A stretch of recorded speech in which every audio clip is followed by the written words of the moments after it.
Hey, good morning, everybody. Happy Tuesday to you. Let's settle on in here and give you your first alert forecast updates. Thank you again so much for being here as we press forward into what is going to be now a first alert weather day. So let's get at it. We are going to be giving you all the updates you need to know, providing you with a bit more of some temperature situations and just a bit more of that heat overall. Everything coming together with humidity, with some storm chances. It's really going to be now a stretch of time where July is really reflected in what we're going to see outside. And it was looking a little bit less impressive if you go back to this weekend and to this point in time. We were projecting more of a heat index 105, 106, and now it's going to be 109 to 110. Not the biggest difference ever, but just enough to have a heat advisory from the National Weather Service, a first alert weather day from us, and we want to make sure you're just ready for a little bit more of that excessive heat pushing on forward. So let's take you on to that heat advisory from the National Weather Service. It's widespread across the Midlands throughout really a great deal of South Carolina. We are going to be seeing more of these heat indices nearing that 110 mark this afternoon, sweltering yet again. We've just really worked our way on to a pattern where more of that hazy sun is, going to find its way through just enough, and enough of that tropical moisture is also filtering its way up from the south and west. You give us that perfect combination, and we're going to find this mark again.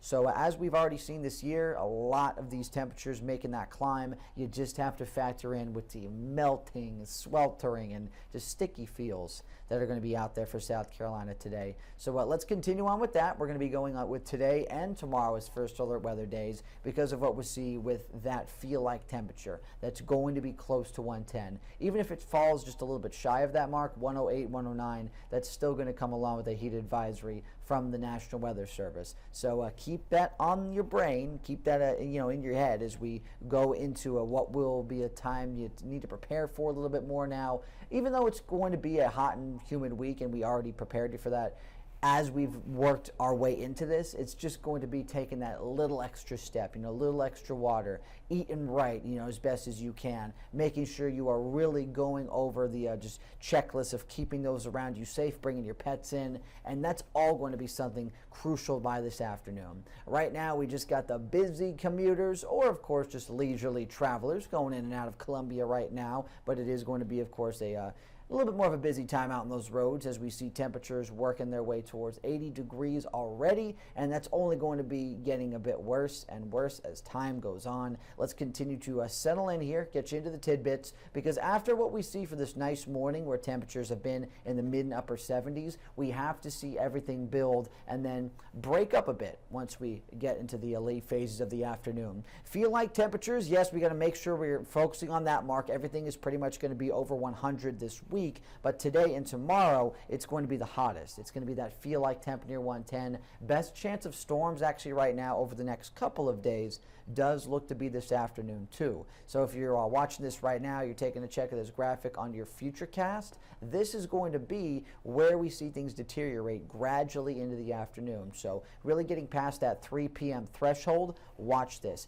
Getting towards 3, 4, 5 p.m., even a little bit later into the evening hours, we're still lingering around with this. Some storm activity that will not want to quit until we get late overnight. And I'm only stopping in here just to show you the end of that time frame window. You know how things are as you've gone out in the afternoon. And if you've lived here a while, you know how July is. You go out of the day, you feel things getting really hot, and once we get to a certain point of the afternoon, you look up, you see those little popcorn clouds, those little cumulonimbus clouds that can tower up and give you eventual storm productivity. We're going to see that today in a spotty sense from 3 until around 7.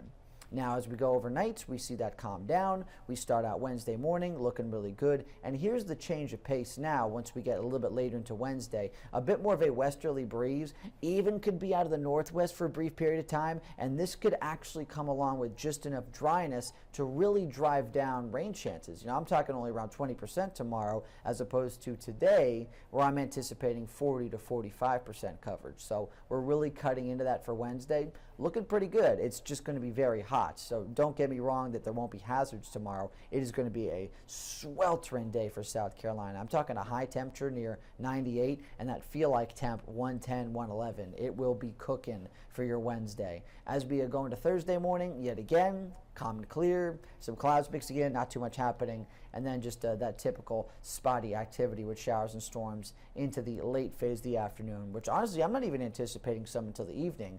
It's still going to be a 30% chance, but a little bit tougher just because of what we see with a breeze out of the north and east to try and hold together consistently. It's really more when we're getting that moisture up out of the Gulf, a potential cold front either moving across the state or approaching the state, and we just don't see that each of these days. That's why everything is disorganized now, disjointed with our storm threats. So we go between today and tomorrow. We're going to be excessively hot for the middle of our days. Both days feel like 110, but note on Wednesday that actual temperature is almost 100 degrees. So you got to factor that in with a lot of that hazy sun. It's just going to be so intense still. You know, July sunshine here in South Carolina.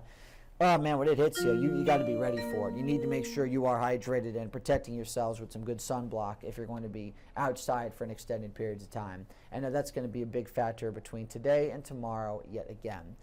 As we go later into Thursday, not too much cloud coverage. We do see with that switch of winds, though, humidity trying to take a bit of a step back. So feel like temperatures actually should remain in the 90s for Thursday, and then even a little bit more so to those marks on Friday and Saturday as we get a bit better, some storm chances once more for those afternoons. So hopeful that that could keep us a little bit cooler in that regard, and it just goes as the old story as we talk about this time of the year. When we talk about, oh yeah, we're cooling off, but into the low 90s, you know it's been a very hot and humid stretch as this weather story continues to unravel. So thanks again for being here, checking in for your First Alert forecast updates for the morning. It is going to be with 2 First Alert weather days today and tomorrow, just a little bit more of that excessive heat and humidity. If you would like to get a bit more of in-depth coverage on that or whatever you need from your WIS sources, you can always check out our website at wistv.com. Got the heat advisory posted there still on the homepage. And as we get into a bit more of the news discussion, you could always take a check on what's new this morning. And that is right on this live stream that is going to be coming up a little bit closer to 9 o'clock. Have a great rest of your Tuesday, everybody. Not just keeping eyes on the sky later with those storm chances, but doing your best to keep yourselves and those around you cool and comfortable.